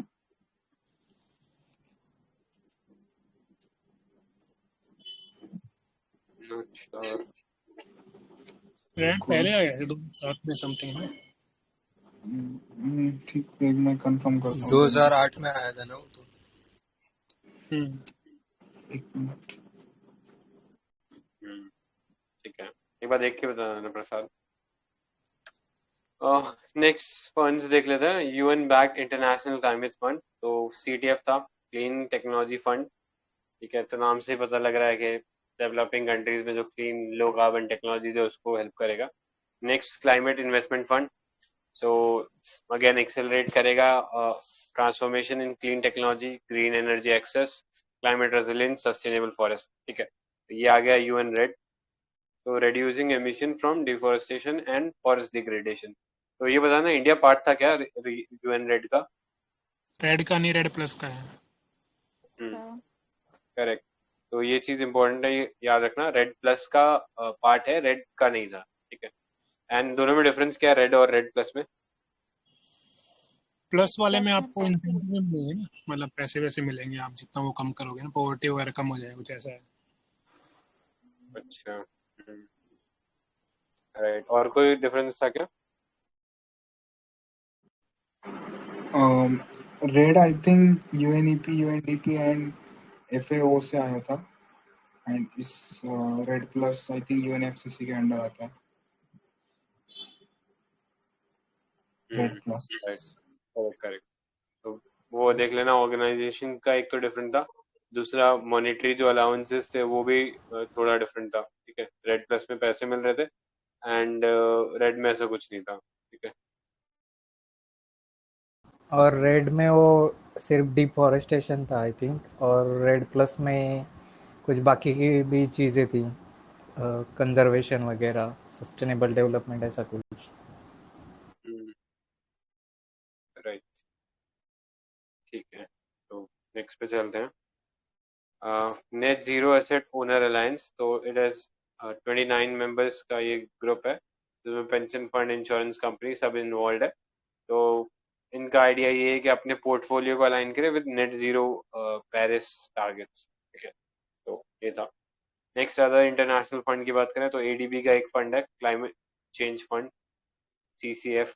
ठीक है, so it was established in 2008 to facilitate greater investment in developing member countries। तो अपने जो member countries हैं और उनमें भी जो developing countries है उनको हम लोग help करेंगे। ठीक है, DMCs को to effectively address the cause and consequences of climate change by strengthening support to low carbon and climate resilient development। ठीक है, तो ये चीज important है। Next forest carbon partnership facility थी। तो ये जो टर्म है या ये जो ऑर्गेनाइजेशन है, इस पे यूपीएससी ऑलरेडी एक क्वेश्चन पूछ चुका है, तो मैं चैनल में शायद डाला है, वो चीज एक बार देखना। हाँ, तो ये क्वेश्चन है, दिख रहा है क्या सबको? हाँ विजिबल है। नहीं विजिबल है तो अपने उसमें चैनल में खुल के देख लेना, मिल जाएगा। सो 86 था ये global forest carbon partnership facility को लेके। तो फर्स्ट था, it is a global partnership of government, businesses, civil society and indigenous people. Second, it provides financial aid to universities, individual scientists, institutions involved in scientific forestry research to develop eco-friendly and climate adaptation technologies for sustainable forest management. Third, it assists the countries in their RED Plus target by providing them financial and technical assistance. तो क्या mark करना चाहिए था उसको? सकते थे ना, ये फाइनेंशियल एड यूनिवर्सिटीज को नहीं देता है। राइट, तो उससे, और फिर जो थर्ड वाला है वो तो अभी हमने देखा ही है। मतलब वैसे भी जर्नल है, रेड प्लस के बारे में पता हो तो उसमें यही होता है, फंड और टेक्निकल असिस्टेंस दोनों होते हैं। राइट,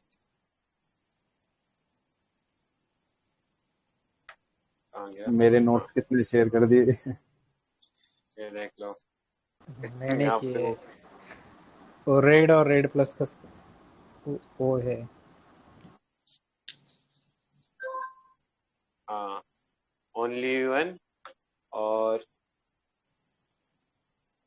यहाँ क्या लिखा है? अच्छा, ये लिखा है forest carbon climate facility and forest investment program. इसके अलावा आई थिंक यूएनईपी वगैरह भी थे, यूएनएफ ट्रिपल सी था इसके अंदर। ठीक है, ओनली डिफॉरेस्टेशन, तो यहाँ पे डिफॉरेस्टेशन से आगे जाके sustainable management of forest, increasing forest stock and forest conservation. ठीक है, तो ये डिफरेंस है यूएन रेड और रेड प्लस में, तो ये चीज याद रख सकते हैं।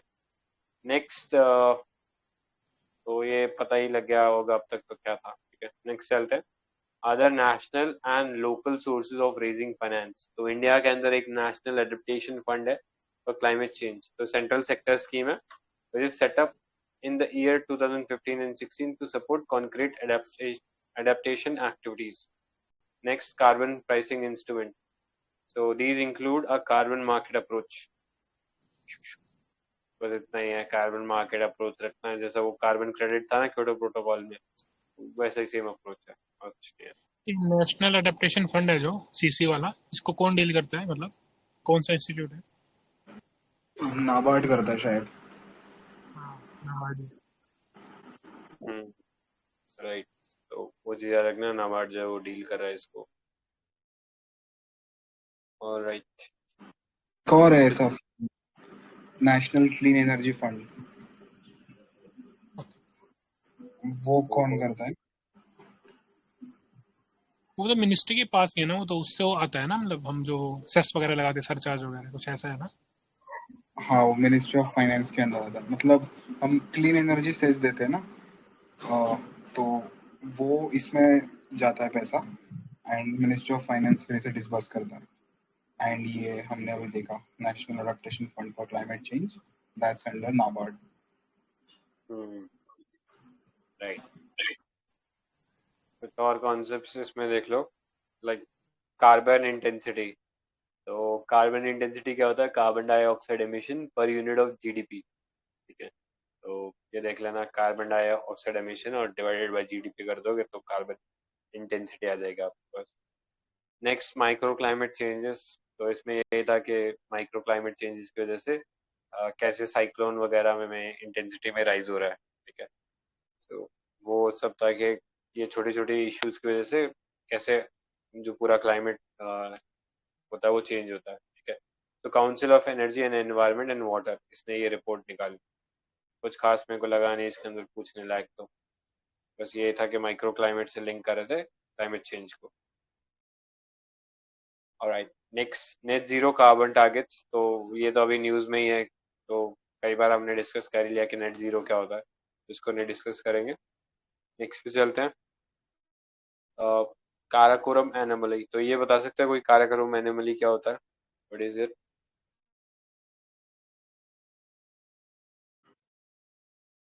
तो देखो बोलो निधि। काराकोरम के रीजन्स में ग्लेशियर मेल्ट हो रहे हैं, लेकिन काराकोरम में वो बढ़ रहे हैं, मतलब आइस शीट्स बढ़ रहे हैं, तो वही अनॉमली है। करेक्ट, मतलब बाकी दुनिया में तो आइस शीट कम हो रही है बट यहाँ पर बढ़ रही है, तो वही काराकोरम एनोमली है, ठीक है, नहीं याद रखना। नेक्स्ट क्या लॉजिक है? ट्रांसबाउंड, ये लॉजिक नहीं है ना, इसीलिए एनोमली है, नहीं तो कोई लॉजिक लिखते हैं हम लोग। लॉजिक ही नहीं, अभी लोग फाइंड आउट कर रहे हैं, जैसे वो नहीं था बर्म्यूडा ट्रायंगल वाला, तो वो तो एक वाली चीज है। स्टेटमेंट है सर काराकोरम पे, Karakoram are volcanic in origin, मतलब नेचर, ट्रू है फॉल्स है? फॉल्स है। ये ट्रू है। कॉन्टिन्यूस पे आएगा। आई गेस वो काराकोरम नाम ही ना, वो काले कलर के, वो उस वजह से काराकोरम पड़ा था, तो ये आंसर ट्रू होना चाहिए कि काराकोरम तो वोल्केनिक इसलिए है ना, क्योंकि जब इंडियन जो प्लेट ऊपर आ रहा था, मतलब गोंडवाना उससे टूट के, तो बीच में 33C था, तो जब पहला शॉक लगा था ना, तो तब पहले C था, तो इसलिए थोड़ा वॉल्केनिक ओरिजिन में है।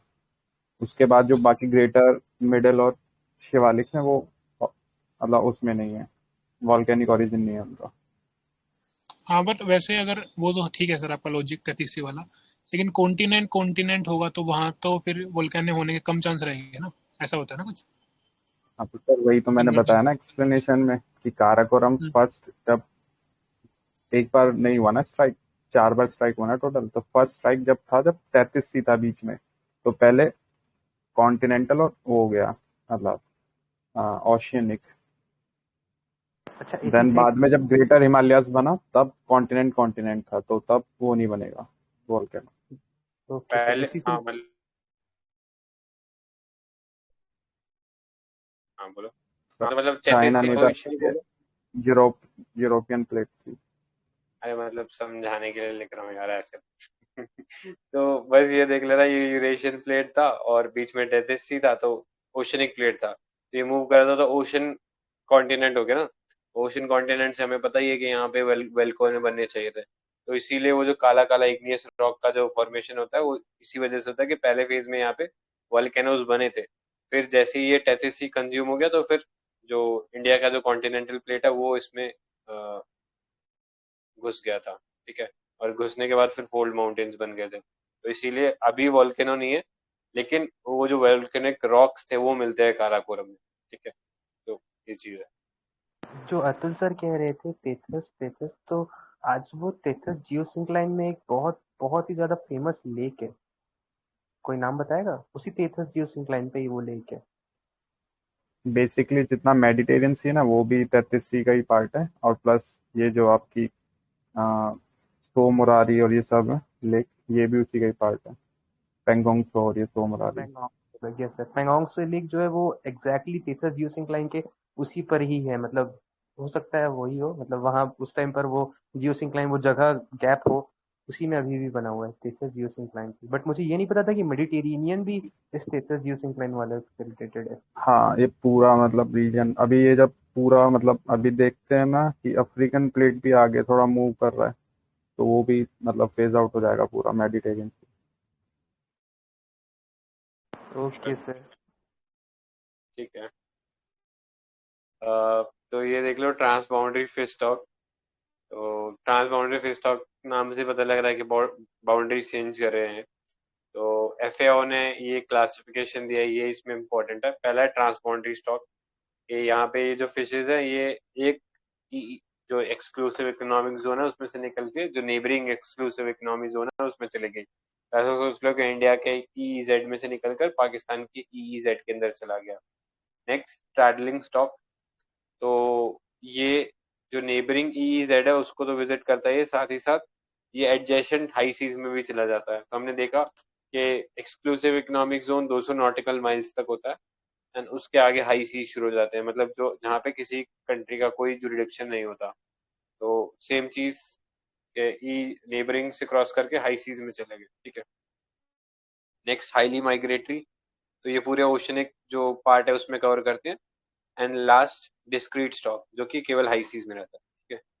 तो किसी को कुछ और ऐड करना है इसमें?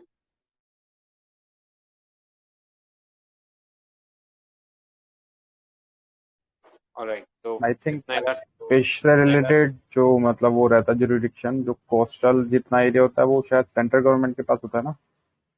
यप, सेंट्रल गवर्नमेंट के पास होता है। इनलैंड जो होता है वो सारे का सारा स्टेट के पास होता है, और जो कोस्टल होता है मतलब मराइन वाला होता है वो सेंटर के पास। अपना कौन ऑलराइट, सा ज्यादा है, फिशरी प्रोडक्शन ज्यादा है या फिर कोस्टल अंदर वो वाला? इनलैंड। Inland inland inland. ज्यादा ने वेस्ट एक और क्वेश्चन इस कोस्ट इसी लाइन पे कि मतलब अपने वेटलैंड का एरिया इनलैंड ज्यादा है कोस्टल ज्यादा है।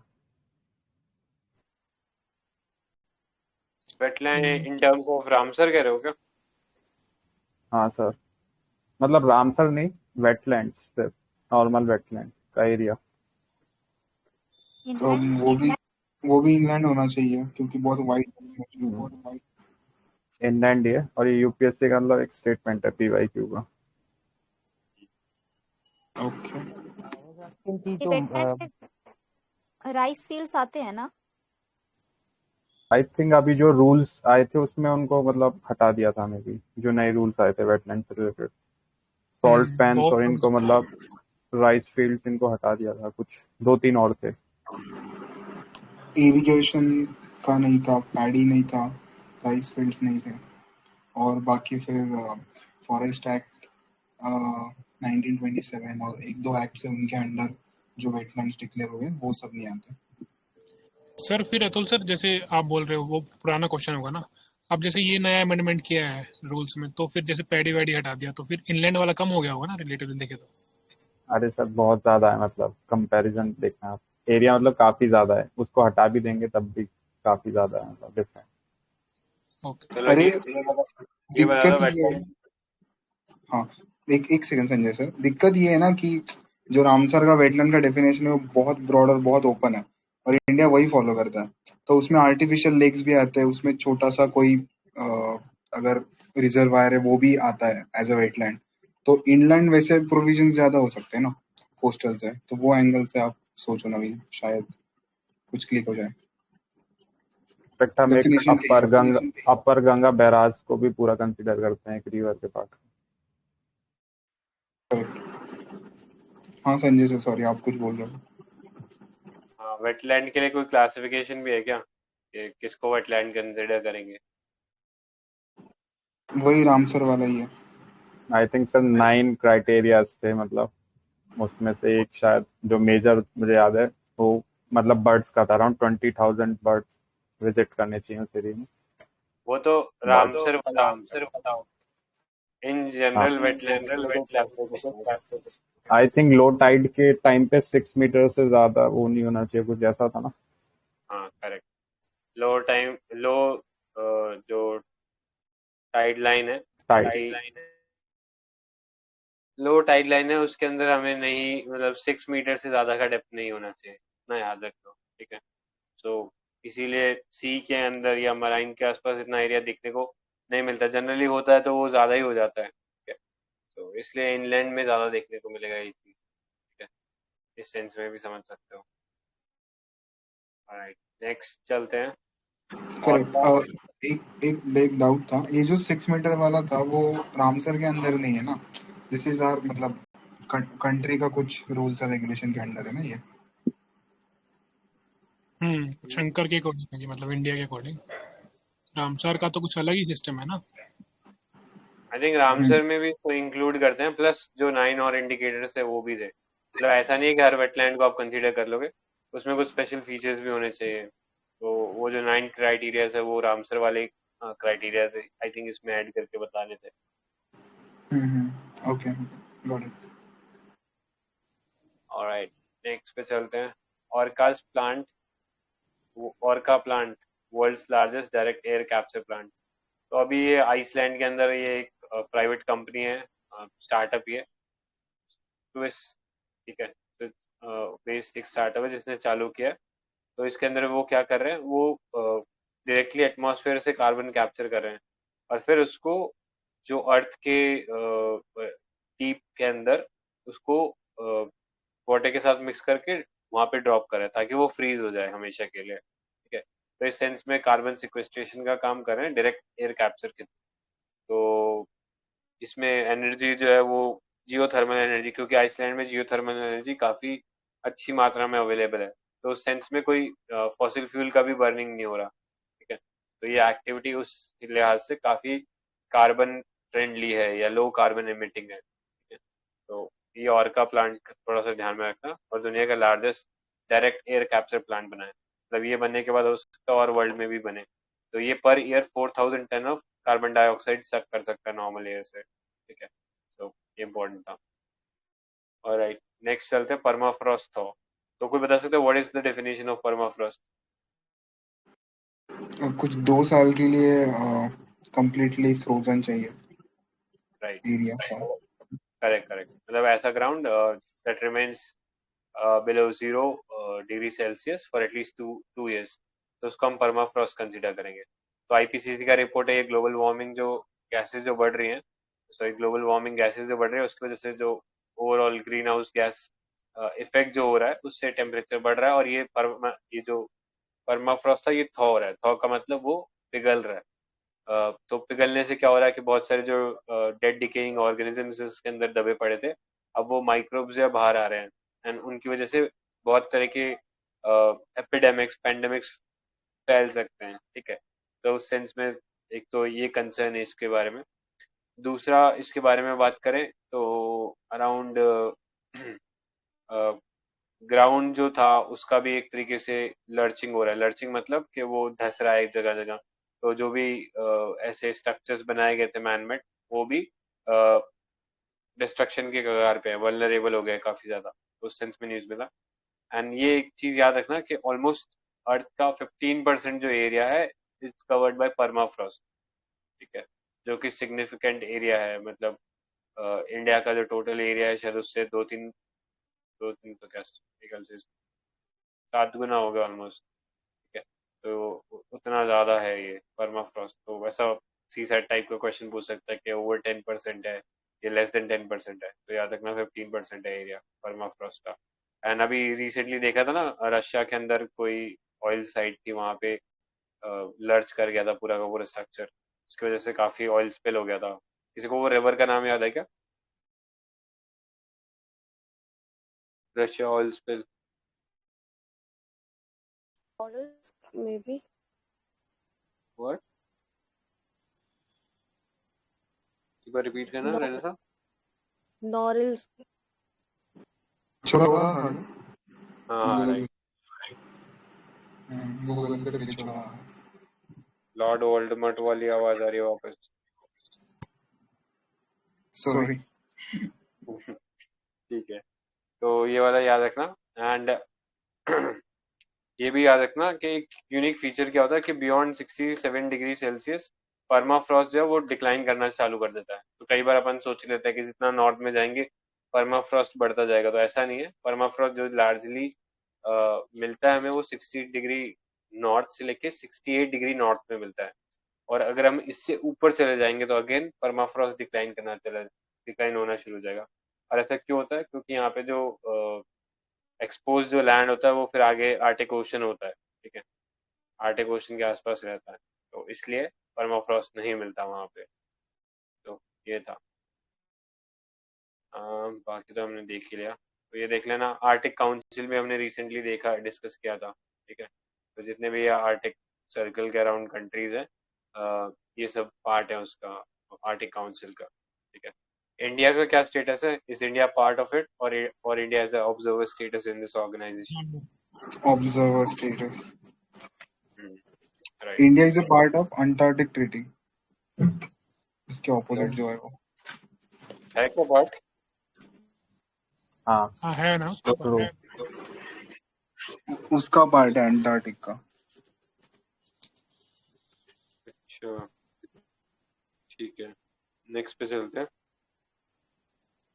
तो ये रिपोर्ट इंडेक्सेस था, तो एक फर्स्ट मिनट रिपोर्ट संजय, था। एक डाउट था इसके रिलेटेड। यार ये पीएमएफ में एक फैक्ट पढ़ा था मैंने, वो ये था कि loss of ice in Arctic is always greater than loss, मतलब अगर लॉस ऑफ आइस की बात करें हम तो आर्कटिक में सबसे ज्यादा होता है, देन हिमालयाज में, देन अंटार्कटिक में। तो ये इसका लॉजिक क्या रीजन पता है किसी को कि हिमालयाज क्यों अंटार्कटिक के पहले है?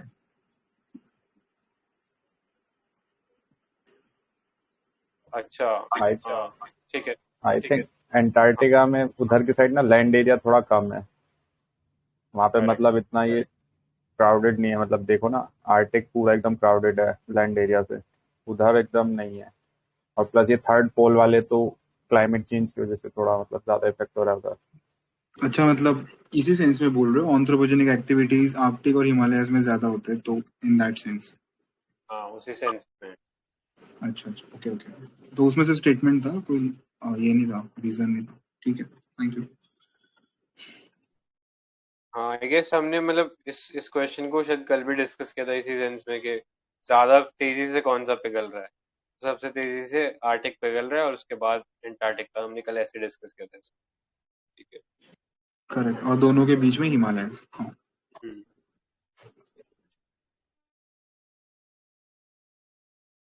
हम्म, ठीक है। तो ये कुछ इनिशिएटिव रिपोर्ट्स थे, तो ये देखो, the state of climate cities finance, तो कौन निकालता है इसको?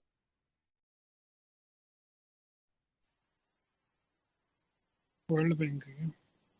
हाँ तो वर्ल्ड बैंक है, एंड साथ में cities climate finance leadership alliance है, तो ये निकालता है इसको। तो यार यहाँ से सारी रिपोर्ट्स हैं, बट अब कोई पढ़ के नहीं आया तो थोड़ा सा मतलब मेरे को लग नहीं रहा है इसमें, तो इसको फिर कल ही कंटिन्यू करते हैं, ठीक है। कल थोड़ा यार ये एटलीस्ट ये रिपोर्ट्स देखा ना, अदरवाइज ये बहुत ज़्यादा मोनोटोनस हो जाएगा, बिल्कुल सेंस नहीं बनेगा इसका। अच्छा सर, थोड़ा टाइम कम है ना, तो